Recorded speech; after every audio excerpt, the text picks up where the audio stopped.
Welcome to Conversations from Stritch. Today is November 16th. I'm Dr. David Livingston, and I'm joined by Dr. Christopher Sin, our provost here at Lewis. I did want to start the show with sad news. Many of you in our audience know this, but Dr. Greenwood, John Greenwood, passed away.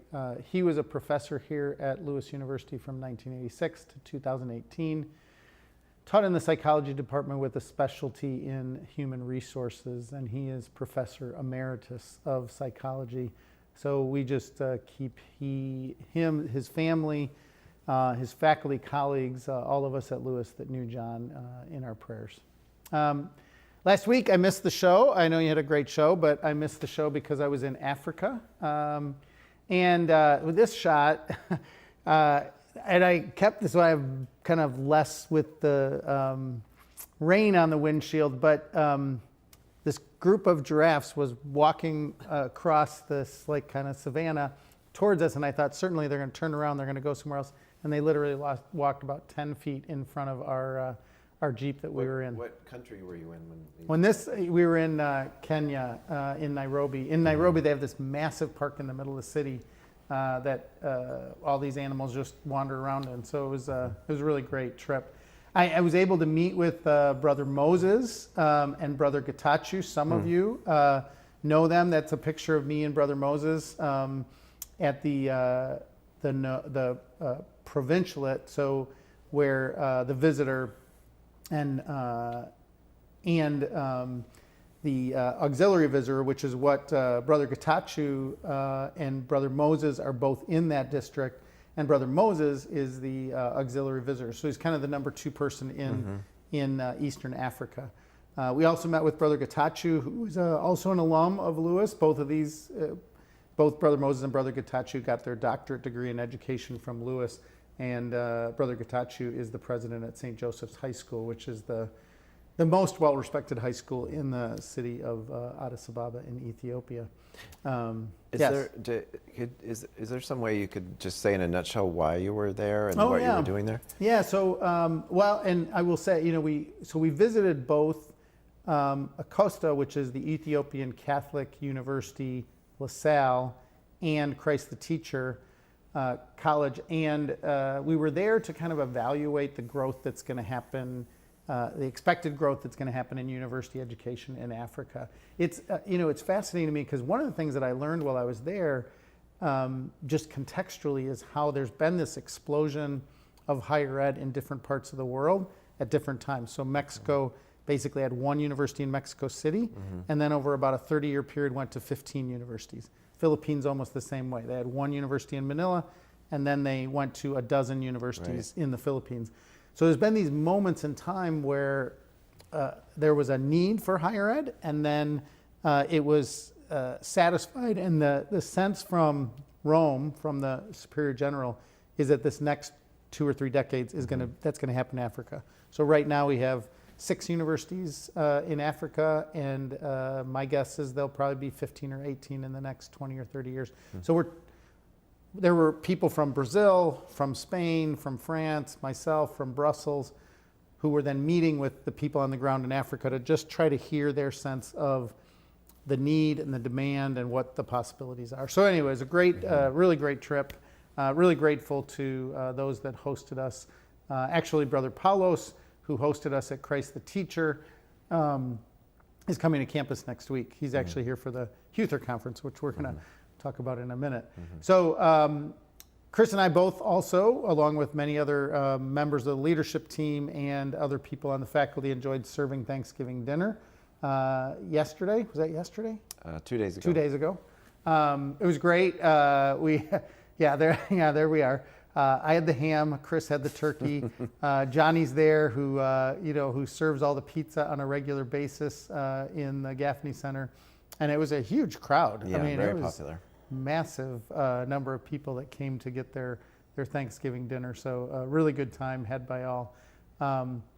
Yesterday we hosted the West Suburban Deans meeting on campus, and this is the West Suburban Deans meeting is a group of academic administrators from independent universities from across Chicagoland that discuss pressing issues that are going on right now. Yesterday, the group discussed employee well-being and student preparation for college. Chris, you were there, so tell me a little bit about that meeting. Yeah, it's really a wonderful group that we were happy to host the meeting yesterday. We rotate around the different universities from month to month, and it's really, in my experience in my professional career, really rare for different representatives of universities who essentially compete with each other for students and for enrollment, to have really honest and frank conversations about challenges that we have, and we try to share resources and information with each other. And the topics, as you said yesterday, were sort of general. It's often about academic things, but really yesterday we talked about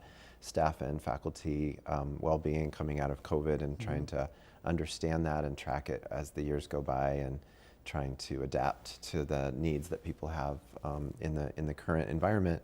And then also related to COVID, it feels like that's a theme for all of us still, is thinking about how our introductory courses in mathematics especially is what we talked about yesterday, but the topic comes up in writing as well, are really prepared for incoming students that have new challenges related to those subject areas and the way they connect to our introductory curriculum that first-year students usually take. Yeah, it was great. It was a really fun group, and it's always great to show off our campus. And sure. And it was a beautiful day to do that. Yeah, we feel very fortunate just to go to another thing that we're not really hosting, but kind of at least Chicago area is hosting. The Huther LaSallian Conference is underway out in St. Charles, for about 45 minutes here. It provides an opportunity for educators from across the LaSallian region of North America, what's called RALON, which is our 6 universities, but we have dozens and dozens of high schools and elementary schools to explore education and spiritual issues of special interest and importance to those that are in education, especially in the LaSallian context. There is a higher ed colloquy that's going on, and I know you've been a part of, focusing on LaSallian pedagogy. We did have another great community hour yesterday. An award-winning short films were shown. We might talk about that a little bit more later. A faculty roundtable on artificial intelligence. There was a comedy jam session. The photo club had a meeting. Mass was held, which it always is. And then Fun on the Green. I mean, this weather has been awesome for Fun on the Green. And esports had it, but I can't kind of believe this. We had, almost a month ago we had snow right before Halloween, and now it's 60 degrees I can't out. believe we're still announcing. I keep thinking, we're going to stop having Fun on the Green very soon, and it's still happening. They were out there on Wednesday, yesterday, playing games. So you have a bunch of other news. I mean, usually focus on faculty and student highlights in terms of their scholarship and things that they're doing academically. Yeah, so we did forget to announce something last week that happened at the beginning of last week. Lewis celebrated the relaunch of its Innovation Hub with a ribbon cutting on November 7th on our campus here. The Romeoville Mayor, John Noak, and John Whitekin, our coordinator of the Innovation Hub and Stahl Center for Entrepreneurship, Ryan Butt, the Dean of the College of Business, and Amna Tasneem, Lewis University student and Innovation Hub client, spoke during the celebration, attended by the whole Lewis community, local businesses and organizations, and government officials. So the Lewis University Innovation Hub is a co-working space and incubator that provides entrepreneurs and small businesses with the resources and support they need to succeed. Really exciting element of our campus. The hub offers a variety of services, including co-working space, conference rooms, event space, and access to expert advisors. And we were just mentioning COVID again. We haven't actually talked about COVID in probably this whole semester, but in any detail. But that was another thing that was impacted by COVID, was the ability for the type of both internal resources and also collaboration from businesses and other partners external to Lewis, which are really key for that, key for the success of that. Of the Innovation Hub did slow down a little bit during the last few years. So that event was sort of called a relaunch, trying to engage with all the great stuff, or remind people of all the great stuff that it has to offer, as well as all the wonderful new ideas and people that are working in there this semester. So congratulations to the Lewis University Cyber Defense Club, who sent 2 teams We've never sent 2 teams before, by the way, so that's an increase. To the U.S. Department of Energy Cyber Force competition on November 3rd and 4th. They both performed really well. One of the teams came in 10th out of a field of 98 teams from across the nation, from all of the nation's most prestigious universities, and it was one competition, and we did really well. During the 2-day competition, teams defended a virtual network against determined attackers.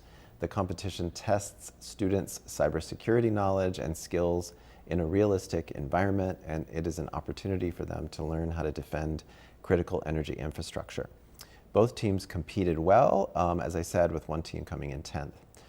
Another great student accomplishment, Lewis University's College of Nursing and Health Science student Anna Favron received the Board of Directors Student Scholar Award from the American Psychiatric Nurses Association. Favron was one of 30 nursing students nationwide to be awarded the scholarship, which supports membership in APNA, as well as access to mentoring and networking to connect with psychiatric mental health nurses across the country. Really cool honor to receive that, is also all those great resources that she will get to help her with her career. And then 2 more, I'm going to mention 2 big events that are ongoing throughout the year and then turn it over to you for more events. It's time for another play, as we announced last week and the week before, I think. 4 plays, 4 course actors, written by Michael Green, will be performed starting officially tomorrow night. I think there's a showing for faculty, staff, and students, I think, tonight, and through the weekend, and then the weekend after Thanksgiving as well. As the name suggests, it's a comedy and features 4 distinct short plays. A course actor is an amateur actor, and there's a lot of fun in the play. I understand around people who are good actors portraying people who are not good actors, and all of the comedy that comes out of that. So Lewis University, and then last, we're in the midst of hosting a great exhibition. You probably haven't had time to see it since you've been traveling. It's really amazing. Exhibition from the Chicago Society of Artists, and it's at the Wadsworth Gallery, as always. It's really interesting. I don't think they've ever done it quite this way before, but literally one work of art by 42 different people in the show. And that public reception and gallery talk is tonight at 7 p.m. at the Wadsworth Gallery. And the Chicago Society of Artists, so we do the show at the end of every semester before the student show, at the end of every fall semester before the student show, featuring the CSA, the Chicago Society of Artists. It was founded in 1887 and is the oldest continuing artists association in the United States. Yeah, really amazing. Cool. So we have a few events to talk about. There's so much always going on. Just a few things in terms of what has happened and is happening this week on the kind of non-athletic side, and then we'll get to some other things. So there's a vocational service fair that's going on in Darcy today. The Filipino American Student Union is having an event this afternoon. The MSA Fall Dinner is tonight. We'll be talking, excited to talk about that opportunity. And then the Society for HR Management, as you said. This vocational service fair, just a couple things about that. That is an opportunity for people that might want to get out into the community. So it's an opportunity to do service and to meet with some of the social service agencies. There is a Kappa Delta Pi initiation ceremony also tonight. Then as we move forward, women's basketball is hosting Purdue Northwest this weekend. We also have Mass this weekend, the Drama Club on the 20th, and there's just a lot. The BSU is hosting their meeting in AS 150 on the 21st. So just a lot of stuff going on. Flyer sports, just a few other things. So men's soccer, big first match of the NCAA tournament is this weekend, tomorrow. Men's and women's cross-country teams will compete in the national championships. I think we talked about a couple of weeks ago that they both won the GLVC, and so they're on to the national tournament. Women's volleyball is competing in the first round of the GLVC tournament, and then just like men's soccer, hopefully they will be then moved into the NCAA tournament. Men's and women's swimming compete in the House of Champions at IUPUI this weekend. So just a lot going on. Men's basketball traveling to Detroit. So, you know, a lot going on in terms of athletics.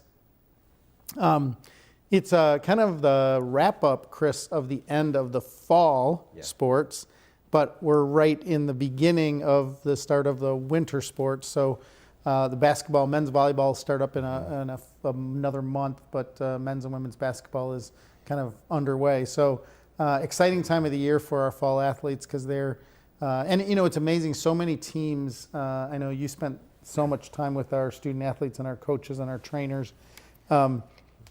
There are so many schools who never send anybody to the national tournament. Mm-hmm. And in so many of our sports, we send people every year. Mm-hmm. Our cross-country teams, often our women's volleyball, men's and women's basketball have been very competitive. So it's an exciting time of year. Yeah, it is a really great time for athletics. You know, we have two different teams competing in the national championships in the NCAA championships this weekend.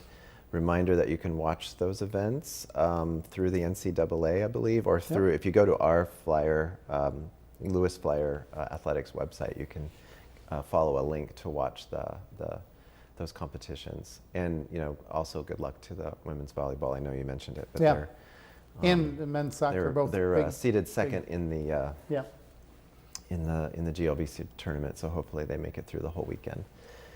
I'm really excited to welcome our guests now. Before I do, I want to mention that we have the Ask Us at lewisue.edu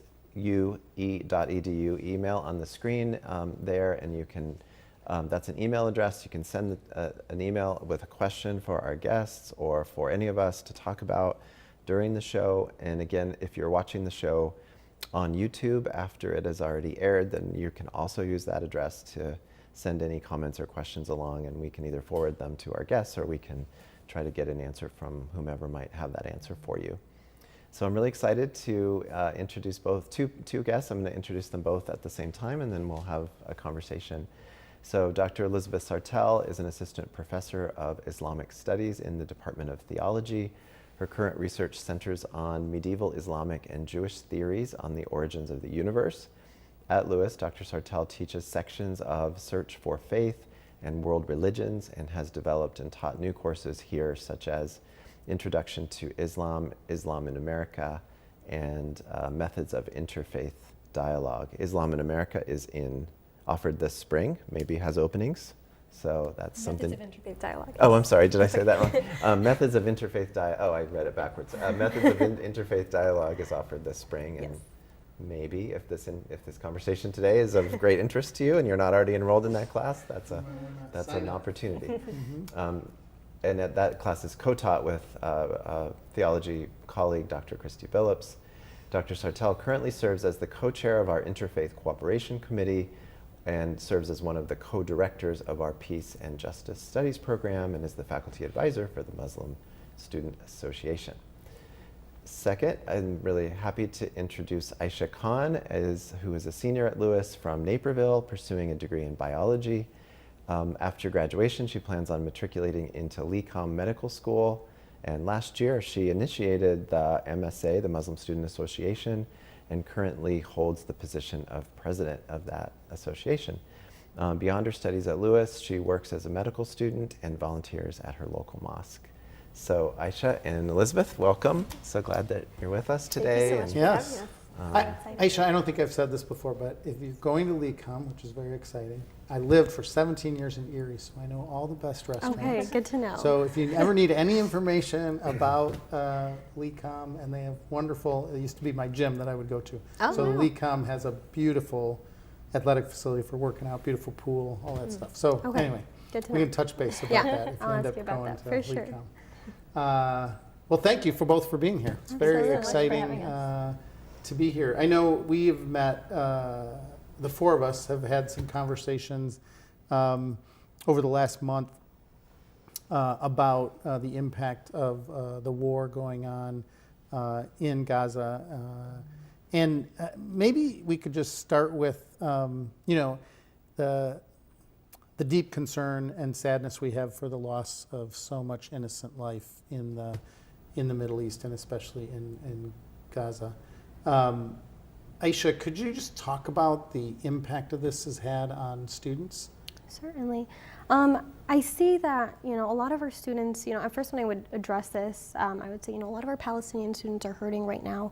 But I recognize, that's not necessarily just the case for, I'm not Palestinian, but I know that all of us, we see what's happening through social media, we see what's happening on the news, and it's incredibly devastating. We have students who have family members who are residing there who've unfortunately passed away, and people who are local have had their businesses impacted. A lot of them don't necessarily feel safe, especially the girls who wear hijab or the headscarf, because there's been a rise in Islamophobia. Obviously we know locally and then nationally as well. So I think the best thing to do is support our students as best as we can, and that's what we're trying to do as like an organization, as MSA, which is nice to have, especially right now, because we can text each other, we can reach out to one another, have activities that pertain to what's happening, whether it be with people who aren't as aware of what's happening in Palestine, or with our own students, those different types of activities to help them heal.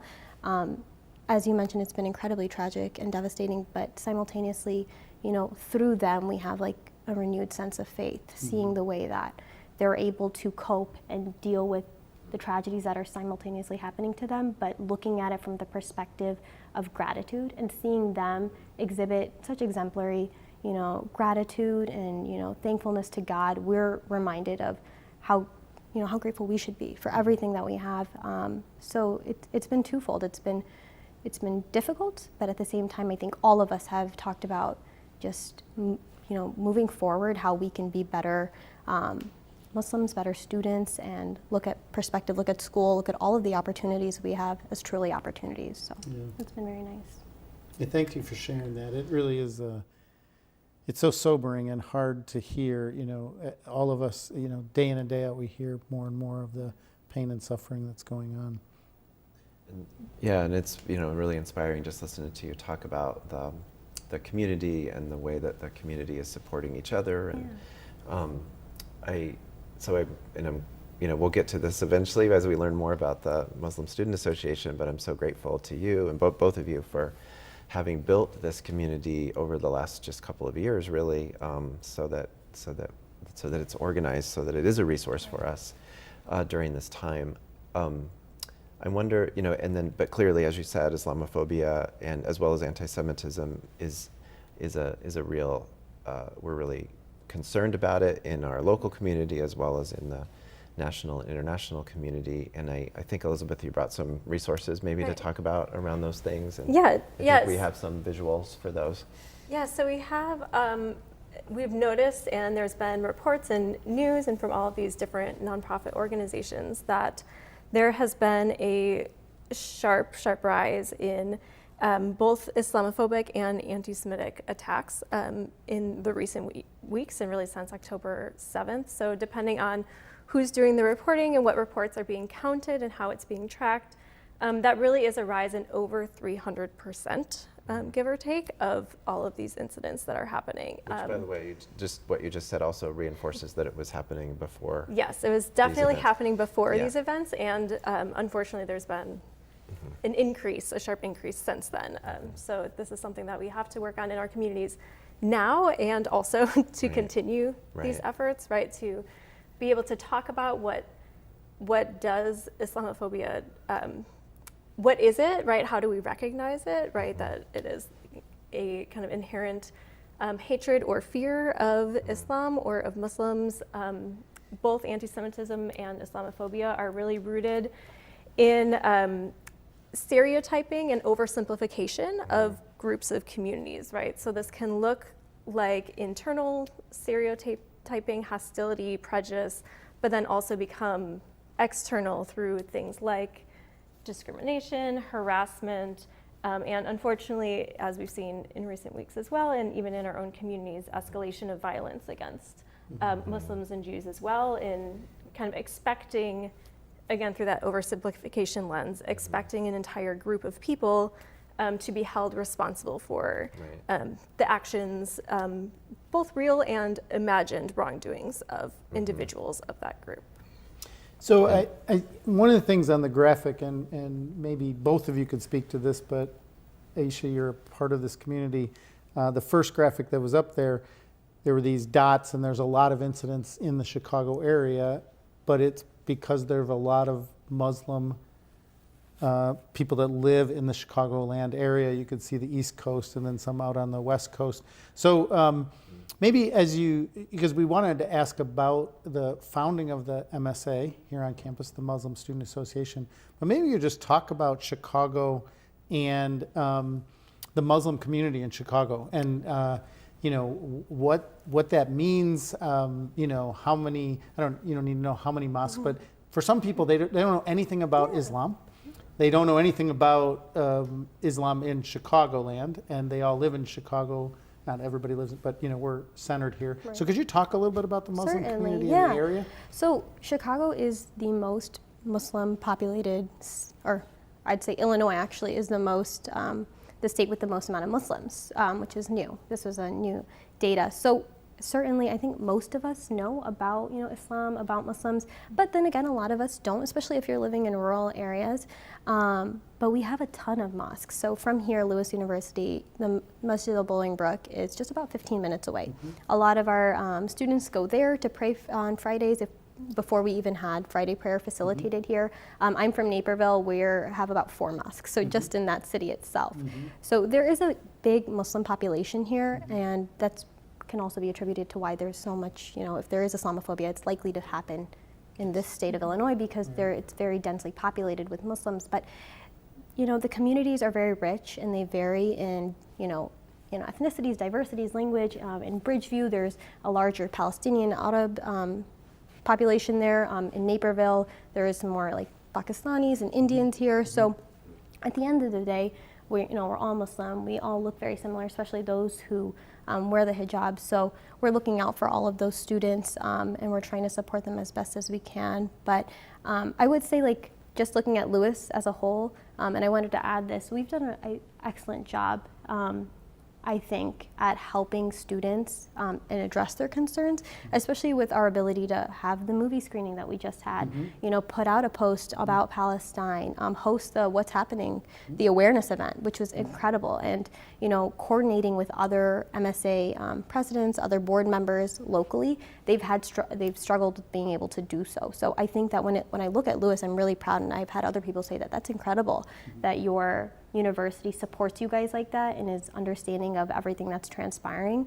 So I think Lewis is doing an excellent job, and I think our mosques are trying to handle the situation as best as they can. And it's been unfortunate, a lot of them have received certain types of threats, especially those that have schools, and that hits close to home because my mom teaches at a mosque as a teacher there. So it's been tricky. We're trying our best. There's certainly been an increase in police presence because we're trying to just touch all bases, do whatever we can to ensure that everyone is safe. But it's definitely it's interesting to look at because I'm not used to this, seeing all this police presence and having to have increased vigilance, but it's a part of just what it is. And I hope that through all of this that we can all become a little bit more understanding. Yeah. So maybe just or do you have anything else you want to say about some of the resources before we shift gears a little bit? Sure. I guess maybe just to add to what Ayesha was saying about the community here in Chicago as well, just to note that the American Muslim community is actually the most ethnically and racially and socioclassically, I don't think that's a word, diverse religious group that we have in the United States, right? And that's really reflected in the Chicago area especially, where we have all of these different communities and all of their different cultures that are celebrated, and then also the unity in the communities that we've been seeing and that Ayesha was talking about as well, both on campus and across with current events going on, but also even beyond that, right? That there's always this kind of sense of community, this sense of togetherness and unity, and kind of a exploration and celebration of the diversity within that. And so I think that that's something that is really highlighted through a lot of what the MSA is doing right now, which is really awesome to have that on campus. And that's something as well that goes back to your resources questions. Like that's one way that we can counter Islamophobia, is to recognize that rich diversity, to push back against oversimplification with nuance, right? So there's a couple sites and organizations that have specific resources. So there's TRUA, I believe this is on a slide as well, but there's TRUA, which has a guide on anti-Semitism. There's CARE, the Council on American Islamic Relations, which has a guide on Islamophobia. And then there's also Right to Be, is an organization that creates and facilitates bystander intervention training against anti-Semitic and also Islamophobic harassment. And so a lot of their trainings are online for free right now, so you can go on their website and also take some of their online trainings to learn more. There they are, the organizations, and so please note those website addresses for those resources. And I also know we're talking about bringing some resources to campus probably in the early spring semester to provide some of that training for our community as well. Right. Ayesha, could you talk about, so you said this earlier just in your remarks, you mentioned it, that there's other MSAs, but maybe you could talk about what is the Muslim Student Association? You and a group of other leaders founded it last year here on this campus. So maybe you could talk about the founding of it, and then maybe the national kind of connection, how you used that national, maybe it was a blueprint, so to speak, to get started here. And then, some of the resources that you're able to have with that, and I think collegiality and leadership opportunities to be able to speak to other MSAs around the country. Certainly. So we started I'd say we started the Muslim Women Student Association. It was in spring of 2021, so like my sophomore year. And I had reached out to Dr. Sartell. I'd asked if she wanted to be our advisor for it, and she was very nice. She said yes. At the time, I wasn't sure how many students would be interested in participating, so we kept it pretty limited to the girls that I knew who were like, yeah, of course I'd like to do this. As the semester ended, we realized, we could probably reach out to more students if we expanded the organization. So we started last year. We let everyone know we're going to be, expanding to all of our students, our male students as well. And we plan on having our Friday prayers, which was a big thing for us. So at the time, there was no facilitated, organized Friday prayers, and that's integral to our faith. And it was tricky for students who were residents and didn't have a car. Right. So we wanted to make sure, how are these kids going to get this in? So we facilitated that, and it kind of started there. And it was kind of small at first. I would say maybe 8 to 10 people. But over the last several months of starting, it grew to about 20 people, 25 people, and now at this point in time, I think we have close to 30 people who come around each week, and they stay. But MSA as a whole is Muslim Student Association, and there is an MSA National. So you could have an MSA at a high school, and they typically do, especially locally, but it's different. So what you get to do at a university level is, thankfully here at Lewis, we get funded. So we have a budget where we can utilize, we can have outside events, we can have, use that for food, use that to have host educational events, which is really nice. And when you have an established MSA at a school, you can do collaborative work with the other MSAs. So establishing the MSA at Lewis is really neat, because now we're finally able to reach out to schools that we've always had friends at, we've always known to have a really cool community of students there who were doing Muslim and Islam related things, but we're like, okay, what can we contribute from Romeoville, Illinois? So we've been able to work with Benedictine, which has been a huge help with us, because they've had a very long established, well-run MSA there, and then Loyola, UIC, U of I, DePaul, and everyone's been really nice. And I think certainly in regards to how we've developed, I think that at first people were kind of okay, we don't really know much about Lewis and we don't know much about their MSA, but I think that our reputation now is we're consistently being asked to, would you like to collaborate on this event with us? We're hosting a fundraising dinner, we're doing these different types of events. So that's been awesome, because we've gotten a lot of unique opportunities that we might have not otherwise. So that has been really nice. That's great. So by the way, just because it's fresh in my mind, I just gave a presentation about our enrollment demographics 2 days ago. So we have 450 Muslim students who identify as Muslim at Lewis, about half and half between our undergraduate students and graduate students. And many people don't report their religious identification, so we presume there's far more than that. So if students are watching this show and they're interested in getting involved and they haven't been part of the group yet, how do they get involved in the organization? Yeah. So there's a few ways to get involved. I always tell our students who are part of the MSA, I'm like, guys, make sure you reach out to every student in your class and like ask them, even if they're not Muslim, like come to our Friday prayers. We always have food. Yeah. So it's not just exclusive to just us. We always like to have, I think every week we have people who come like, we just want to observe prayer or we just want to, have snacks, and that's totally fine. If you just want to come for the food, like that's fine by us. And where do you hold it, just so if somebody did? So yeah, it's in Charlie's Place, Arts and Science Building, Charlie's Place, every Friday at 1:15. We start with prayer, lasts about 30 minutes. Afterwards, we always have an activity afterwards. It's in the large. Yeah, the room large, next- like the next UDR. door. Yeah. The UDR, So yeah. it's nice. And we'll do like different, like 1 week we were writing like letters to Wadia's mom. We made Palestine bracelets, and then sometimes it'll be kind of like casual. It'll be like a Kahoot, Jeopardy, charade. So we like to have like a mix of educational and more serious stuff, with also just like a fun community, because at the end of the day, on a Friday, like everyone wants to have fun. So we did that, and then I just encourage all of our students, like, guys, be open, let them know you're a part of MSA. I think, and I was discussing this with a friend of mine, like, this has really forced us to become very social and hey, like, I don't, we might not have the same major, we might not have the same background, but I see, would you like to join our organization? We have food on Fridays, like, and we've met so many cool people because of that. So I think for me, like, more than what, what the club does on my resume, it's like what I've been able to benefit from it tremendously. And I think all of us have said that. So being a senior, it's kind of like sad. It's like, you lose it's those tricky, friendships, but you keep the network, which is Yeah. great. You'll have that always, even after you graduate. So, I think it's a great networking, as Chris said. I mean, 8% is significant. I mean, it's about 8% of our student population, and that goes to what you've both been saying, that Chicago and Illinois, very large Muslim population. Yeah. We believe Lewis is a really great place to go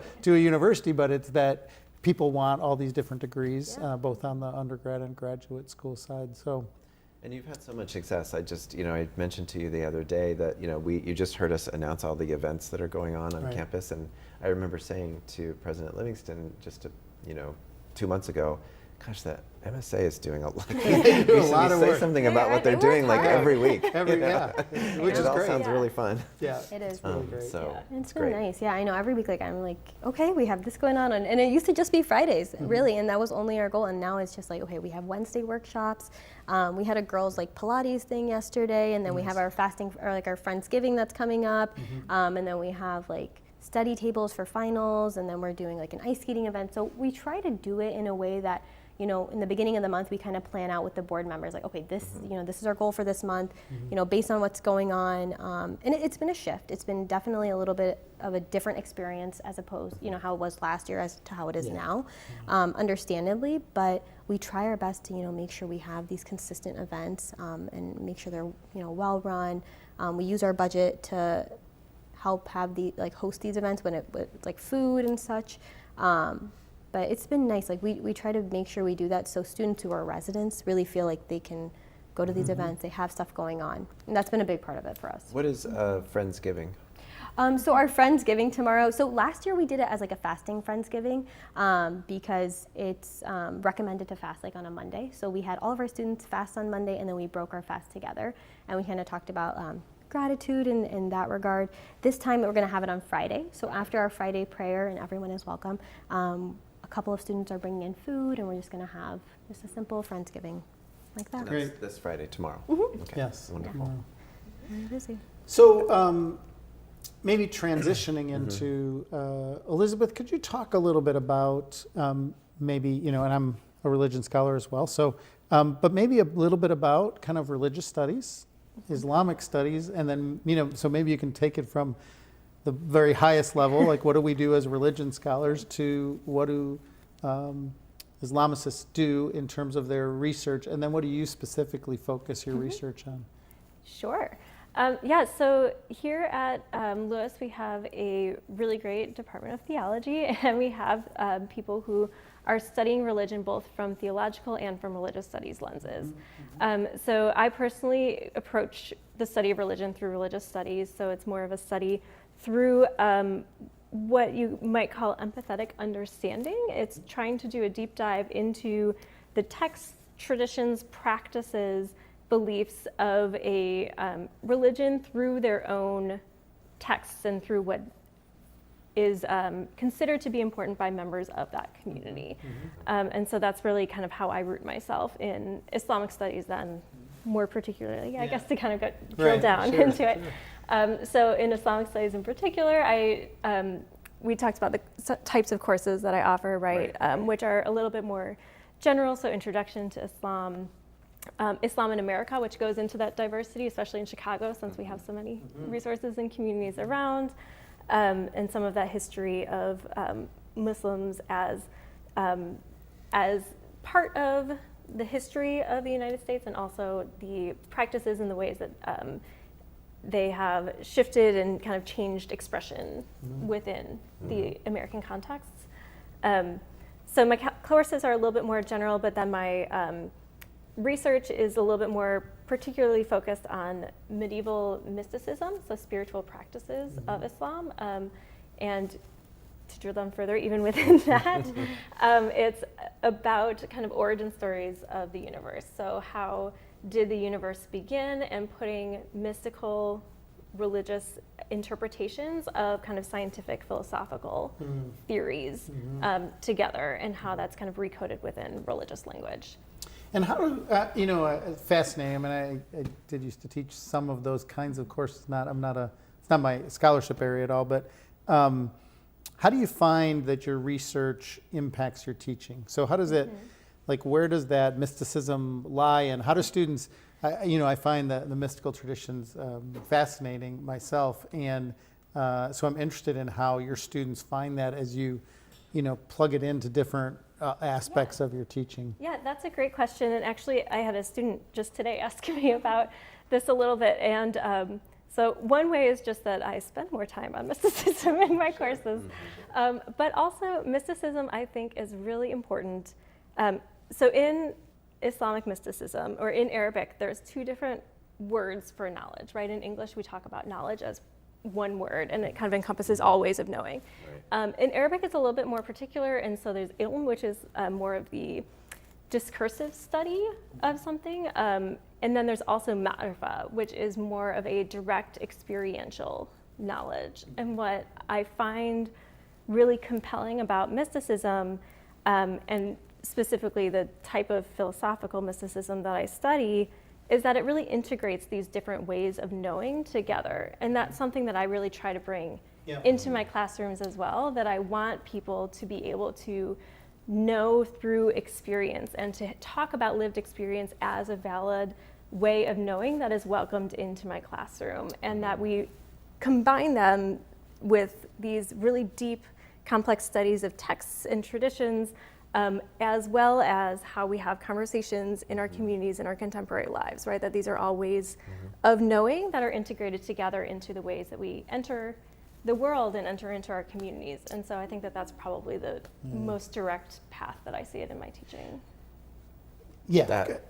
Go ahead. I'm not going to repeat that, because I can't do it, but that is our mission, what you just described. It is very much like so. the core combination of ways of understanding the world that we try to explore in the student experience, and always. So it's just so wonderful to hear you talk about it through that very specific way that you did in your classes.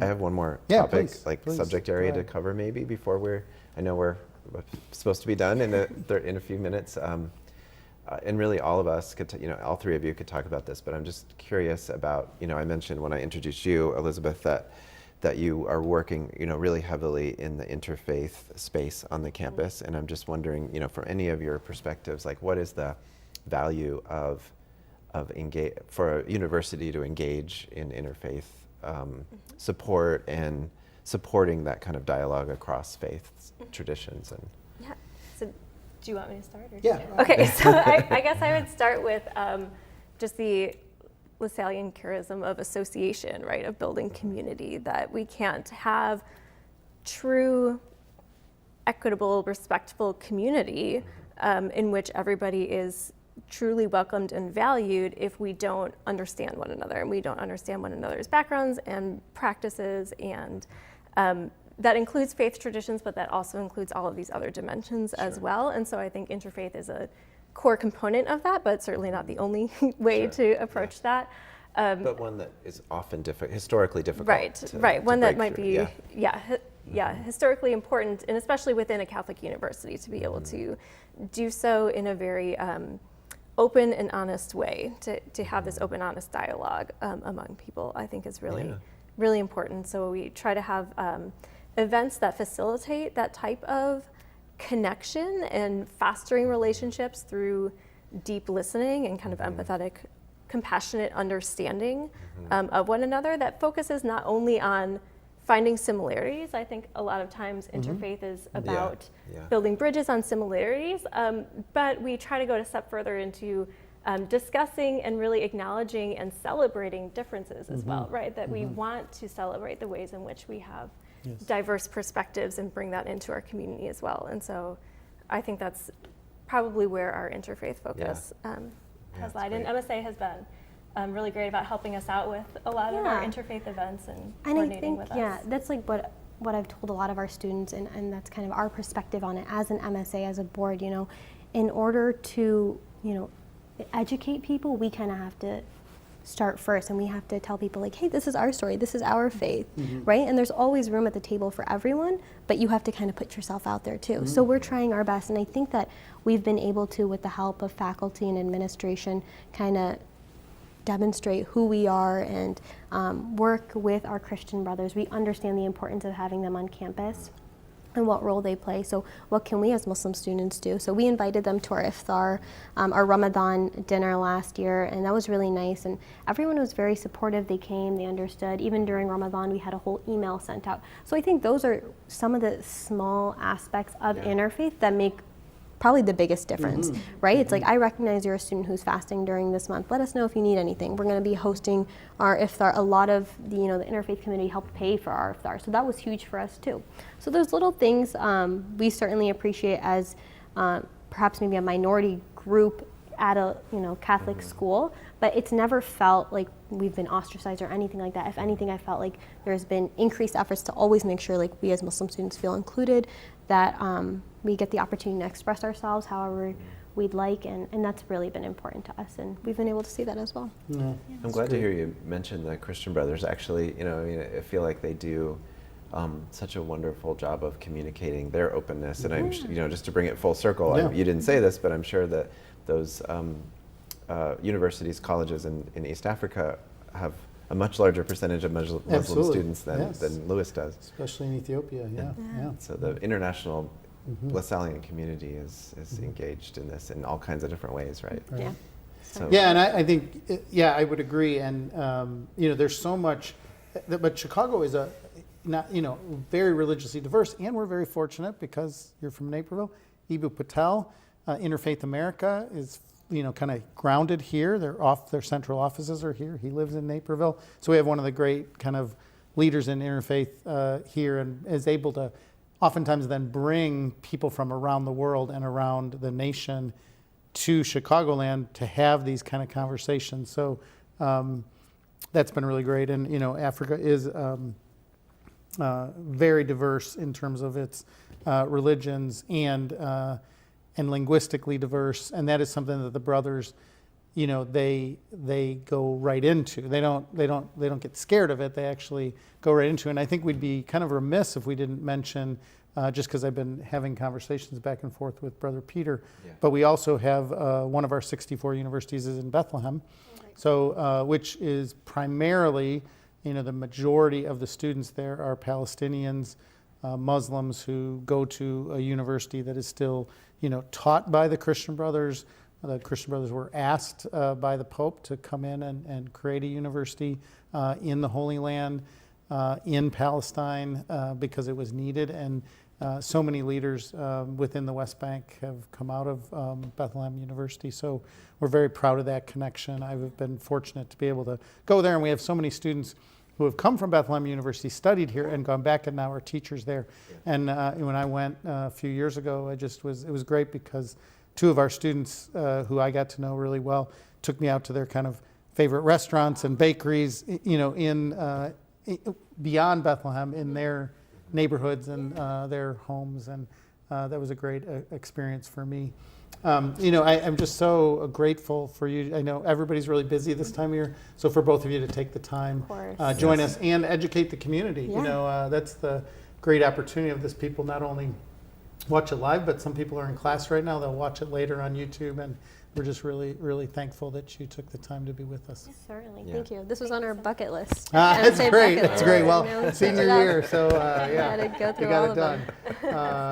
them. Thank you everybody for being here, and I want to just say thank you to our audience, and wish you all a wonderful Thanksgiving. We won't be on next week because it'll be Thanksgiving Day, but we'll be back in a couple weeks. So much to be grateful for here at Lewis, and you, our students, and our faculty and staff are one of the things that I am so grateful for. So many blessings to all of you and all those that you love.